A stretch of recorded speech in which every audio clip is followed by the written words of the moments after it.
छटी मागणा सरकारी कार्ड प्रत्येक भारतीय पाखरे एही जरूरी परिचय पत्र रहिबा उचित। देखंतु जदि आपण माने सरकार तरफ एही छटी कार्ड बनै नाहंती ताहाले आपण माने तुरंत बनै नबा उचित। एही छटी कार्ड कौन रही? एही छटी कार्ड माध्यम आपण माने कौन सबू लाभ पाउचंती? एही छटी कार्ड काहींकी प्रत्येक भारतीय लोक मानक पई दरकारी। तो यार डिटेल्स मु एही वीडियो माध्यम आपण मानकू स्टेप बाय स्टेप जणाइबी। सेथिपाई आपण माने वीडियोटी को बिना स्किप रे शेष पर्यंत देखंतु, जहा फल रे आपण जानि पारिबे बुझी पारिबे। वीडियोटी को आरंभ करिबा पूर्वरु आपण समस्त को कहि रखिबी, चैनल जदि नुआ करी आपण वीडियोटी देखुथांती ताहाले वीडियो को लाइक करी चैनल को सब्सक्राइब करी पाखरे थिबा घंटी चिन्ह को दबाई दियंतु। भारतर नागरिक मानकू परिचय पाई एवं सरकारी कार्यक्रम लाभ पाइबा पाई अनेक जरूरी कार्ड प्रदान करे। एही कार्ड गुड़िक केवल सरकारी सेवा पाई नुह बरं बैंकिंग, भोट, शिक्षा, यात्रा एवं अन्यान्य अनेक उद्देश्यर मध्य अत्यावश्यक। सरकार साधारण जनता को सुविधा जोगाई एही कार्ड गुड़िक पाइबाकू बहुत सहज एवं मागणा करिसंती। प्रत्येक भारतीय पाखरे किछि गुरुत्वपूर्ण सरकारी कार्ड रहिबा उचित। एही कार्ड गुड़िक सरकार को नागरिकों परिचय एवं तथ्य बजाय रखिबारे मध्य सहाय्य करे।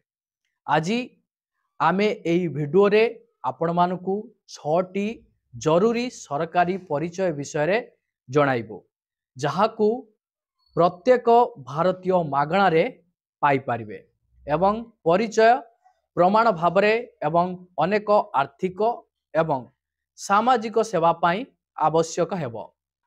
आसंतु जानिबा केउ 6टी जरूरी सरकारी परिचय पत्र जहा मागणा एवं बाध्यतामूलक रही। देखंतु, भारत सरकार द्वारा जारी करा जाइथिबा कार्ड गुड़िक केवल दलील नुह, यह नागरिकतार प्रमाण मध्य प्रदान करे। आसंतु बुझिबा एगुड़िक कौन, एगुड़िकर काहींकी आवश्यकता अछि एवं किए एगुड़िको पाई परिबे। प्रथमतः आपण मानकर आधार कार्ड। आधार कार्ड हेउची भारत सरकार द्वारा जारी करा जाइथिबा सबुठारु बाध्यतामूलक परिचय पत्र। यार एक 12 अंक विशिष्ट अन्यान्य परिचय संख्या अछि। एथिरे नाम, ठिकाना, बायोमेट्रिक एवं डेमोग्राफिक सूचना रही। यह बैंक, सरकारी योजना, सिम कार्ड, स्कूल प्रवेश इत्यादि सबुठारे उपयोगी। द्वितीयतः आपण मानक रही वोटर आईडी अर्थात ईपीआईसी। वोटर कार्ड को ईपीआईसी अर्थात इलेक्ट्रॉनिक फोटो परिचय पत्र मध्य कहा जाए। भारतर नागरिक माने 18 वर्ष बयस पूर्ण करिबा परे एही कार्ड पांती। भोट दान, सरकारी सेवा एवं परिचय प्रमाण पाई यह आवश्यक। भोट देवार अधिकार को सुरक्षित रखिबारे साहाय्य मध्य करे। तृतीय रे आपण मानकर पान कार्ड। आर्थिक कारबार एवं टिकस देवा पाई पान कार्ड आवश्यक। एथिरे एक 10 अंक विशिष्ट आल्फा नंबरिक संख्या थाए। बैंक अकाउंट खोलिबा, आपण माने बड़ जिंस किणा बिका करिबा एवं टिकस दाखल करिबा पाई यह बाध्यतामूलक। तापरे आपण मानकर चतुर्थ रे रहिछि पासपोर्ट। अंतर्जातीय यात्रा पाई पासपोर्ट आवश्यक। यह भारत सरकार को वैदेशिक मंत्रालय द्वारा जारी करा जाइछि। यह परिचय एवं नागरिकतार प्रमाण मध्य। विदेश यात्रा, वीसा फाइलिंग, अंतर्जातीय चिन्हट पाई व्यवहृत हुए। तापरे आपण मानकर रहिछि पंचम रे ड्राइविंग लाइसेंस। रास्ता रे गाड़ी चलाइबा पाई ड्राइविंग लाइसेंस बाध्यतामूलक। यह राज्य सरकार को आरटीओ द्वारा जारी करा जाए। विभिन्न सरकारी एवं बेसरकारी कार्यालय रे यह को एक स्वतंत्र परिचय भाव में स्वीकृति दि जाइछि। तापरे आपण मानकर षष्ठ रे राशन कार्ड परिवार आर्थिक व्यवस्था अनुसार सरकार यहाकू जारी करती। सरकारी राशन जमितिक आपण मानकर गहम चाउल इत्यादि पाइबा जरूरी। निम्न मध्यम एवं दारिद्र सीमारेखा तले अर्थात बीपीएल परिवार गुड़िक को यही सुविधा दिया जाए। आसंतु जानिबा एही सबु सरकारी परिचय पत्र काहेकि आवश्यक। देखंतु परिचय प्रमाण सरकारी किंबा अणसरकारी मामला रे जड़े व्यक्ति प्रकृत परिचय प्रतिष्ठा करिवार एक माध्यम।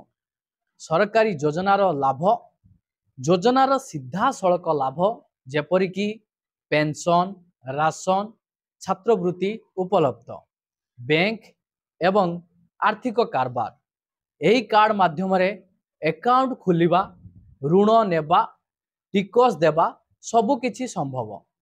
भोट दान एवं आईनगत अधिकार आपण मानकर गणतांत्रिक अधिकार हासिल करबा पई अत्यावश्यक। आसंतु जानिबा समस्त गुरुत्वपूर्ण सरकारी कार्ड मागणारे किपरि तैयारी करिवे। प्रथमतः आपण मानकर आधार कार्ड आपण माने आधार सेंटर को जाई परिवे, यह मागणारे तैयारी करा जाई परिवो। द्वितीयतः आपण मानकर भोट परिचय पत्र ऑनलाइन एनवीएसपी पोर्टल राज्य निर्वाचन कार्यालय रु मागणारे आवेदन करंतु। तृतीय आपण मानकर पान कार्ड सरकार द्वारा निर्धारित पोर्टाल ले मागणारे मौलिक पान पाई परिवे। तापरे आपण मानकर रहिछि पासपोर्ट फॉर्म मागणा किंतु आवेदन समय रे सरकारी शुल्क देबाकू पड़िबो। तापरे आपण मानकर रहिछि ड्राइविंग लाइसेंस लर्नर लाइसेंस मागणा रे प्रदान करा जाय किंतु स्थायी लाइसेंस पाई नाममात्र शुल्क राज्य शुल्क देबाकू पड़ी थाए। तापरे आपण मानकर कार्ड टी राशन कार्ड राज्य सरकार को खाद्य जोगाण विभाग रु सरल आवेदन करी याकू मागणा रे अर्थात किछि राज्य रे नाममात्र शुल्क करा जाई पारे। एही कार्ड गुड़िक किए तैयारी करिबा उचित। देखंतु प्रत्येक भारतीय नागरिक मानकू उपरोक्त समस्त कार्ड मध्यरु मुख्य कार्ड टी को रखिबाकू पड़िबो। पिला मानक पई मध्य आधार कार्ड एवं जन्म प्रमाण पत्र तैयारी करिबा आवश्यक। 18 वर्ष रु अधिक बयसर व्यक्ति माने मध्य भोटर परिचय पत्र तैयारी करिबा उचित। यात्रा बैंकिंग नियुक्ति शिक्षा क्षेत्र रे समस्त कार्ड रो भिन्न भिन्न आवश्यकता अछि। आसंतु जानिबा एही कार्ड गुडी को बनेवा पई आपण मानकर आवश्यकता डॉक्यूमेंट्स गुडी को कोन रहिछि यार प्रक्रिया केमिति कोन रहिछि।